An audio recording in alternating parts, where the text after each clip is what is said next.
में कई नए चेहरे सामने आए जो छा गए। इन्हीं में से एक थी हर्षा रिछारिया। हालांकि इन्होंने ऐसा कुछ किया नहीं जिसकी वजह से छा जाएं, लेकिन हाँ, इनके साध्वी वाले अवतार को देखकर लोग काफी सोच में पड़ गए थे कि ये आखिर कैसी साध्वी हैं जो साध्वी जैसी लग भी रही हैं लेकिन लग भी नहीं रही। लेकिन अब जो उन्होंने अपना असली रूप दिखाया है, इस रिपोर्ट में देखिए।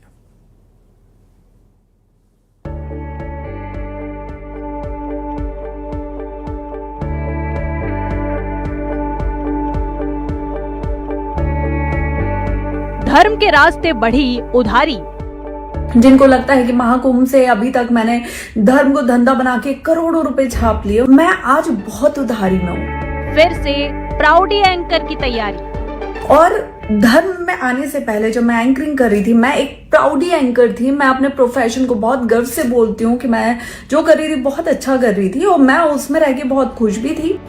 सनातनी हर्षा रिछारिया हिंदू शेरनी, सनातनी प्रचारक, भारत की बेटी, महादेव और मां पार्वती की उपासक। कुछ ऐसा ही नजर आता है हर्षा रिछारिया का इंस्टाग्राम अकाउंट, जिस पर 1.7 मिलियन फॉलोअर्स हैं। महाकुंभ 2025 में आस्था से इतर सिर्फ मोनालिसा की ही खोज नहीं हुई। सुर्खियां कथित साध्वी हर्षा रिछारिया ने भी बटोरी। लेकिन अब से करीब 17 घंटे पहले वो ऐलान करके कह रही हैं कि हमसे ना हो पाएगा। तारीख भी बता रही है कि कब से वो धर्म के रास्ते को फाइनली प्रणाम करके ग्लैमर की दुनिया में लौटेंगी। मौनी अमावस्या पर स्नान। अब इस मौनी अमावस्या पे माघ मेले में मैं अपना स्नान करूंगी और उस स्नान के साथ जो धर्म पे चलने का संकल्प मैंने लिया था, उस संकल्प को मैं पूर्णतः विराम दूंगी। धर्म के रास्ते को फाइनल प्रणाम। या वापस अपना पुराना काम करूंगी जिसमें ना ही कोई विरोध था, ना ही कोई चरित्र हनन जैसा काम था और ना ही उधारी थी।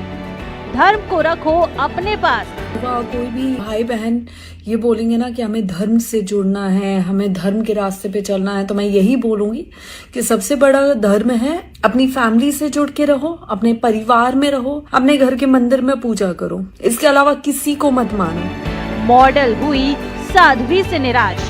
महाकुंभ 2025 से शुरू हुई एक कहानी जो अब खत्म हो रही है या अब खत्म होने को है। इस एक साल में मैंने बहुत सारे विरोध का सामना किया है। प्रयागराज से शुरू हुआ था वो विरोध, लगा कि अब ठीक होगा, अब ठीक होगा, महाकुंभ के बाद ठीक होगा। लेकिन मैंने जो कुछ भी करने की कोशिश की धर्म के रास्ते पे चलते हुए, मैं क्या कर रही थी? मैं कोई गलत काम नहीं कर रही थी, मैं चोरी चकारी नहीं कर रही थी, मैं लूटपाट नहीं कर रही थी, मैं बलात्कार नहीं कर रही थी। लेकिन मैं जो भी धर्म के रास्ते पे आगे बढ़ने के लिए कर रही थी, उसे बार बार रोका गया, मेरा मनोबल बार बार तोड़ा गया।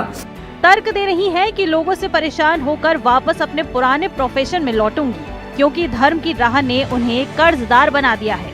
लोगों ने उनका चरित्र हनन किया है। साफ कर रही हैं कि मैं कोई सीता नहीं जो अग्नि परीक्षा दूं। जिनको लगता है कि महाकुंभ से अभी तक मैंने धर्म को धंधा बना के करोड़ों रुपए छाप लिए, मैं आज बहुत उधारी में हूँ।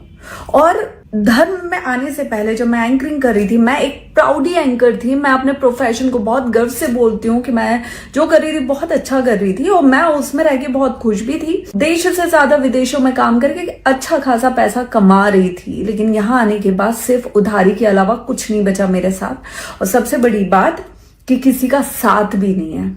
आज मैं ये सब आपको क्यों बोल रही हूँ? क्योंकि मैंने लगातार इस एक साल में जो कुछ भी करने का प्रयास किया है, उसे रोका गया है, उसे तोड़ा गया है, उसमें विरोध उत्पन्न किए गए। और यही सेम चीज इस बार माघ मेला में भी मेरे साथ हुई है, जिसकी वजह से मैं बहुत ज्यादा हताश हुई हूँ। जबकि मैंने ऐसा कुछ भी नहीं किया जिसकी वजह से मेरा विरोध किया जाए। लेकिन विरोध करना शायद हमारे देश में यही एक चीज बहुत आसान है। और एक लड़की के साथ अगर आप उसका मनोबल नहीं तोड़ पा रहे हो, कुछ नहीं कर पा रहे हो, तो उसके चरित्र का हनन करो, फिर तो वो टूटेगी ही टूटेगी। तो भाई आप अपना धर्म अपने पास रखें। मैं कोई माँ सीता नहीं हूं जो मैं अग्नि परीक्षा दूंगी। एक साल से जितनी परीक्षाएं देनी थी, जितना जो करना था मैंने कर लिया। अब बस बहुत हुआ। अब इस मौनी अमावस्या पे माघ मेले में मैं अपना स्नान करूंगी और उस स्नान के साथ जो धर्म पे चलने का संकल्प मैंने लिया था, उस संकल्प को मैं पूर्णतः विराम दूंगी और वापस अपना पुराना काम करूंगी, जिसमें ना ही कोई विरोध था, ना ही कोई चरित्र हनन जैसा काम था और ना ही उधारी थी। मुझसे अब कोई भी युवा, कोई भी भाई बहन ये बोलेंगे ना कि हमें धर्म से जुड़ना है, हमें धर्म के रास्ते पे चलना है, तो मैं यही बोलूंगी कि सबसे बड़ा धर्म है अपनी फैमिली से जुड़ के रहो, अपने परिवार में रहो, अपने घर के मंदिर में पूजा करो, इसके अलावा किसी को मत मानो। मेरा इस धर्म से जाना सिर्फ जाना नहीं होगा, एक विद्रोही मानसिकता लेकर जाना होगा। जय श्री राम। तो क्या माना जाए कि वाकई कर्ज और लोगों के तानों ने हिंदू शेरनी और सनातनी प्रचारक को इतना तोड़ कर रख दिया कि वो इस रास्ते को ही टाटा बाय बाय कह रही हैं? या माना जाए कि पिक्चर अभी बाकी है, ये तो सिर्फ झांकी है, इंतजार करना होगा। Bureau report, news 18। और खबर शिवपुरी से, जहां दिन दहाड़े महिला और 2 बच्चों का अपहरण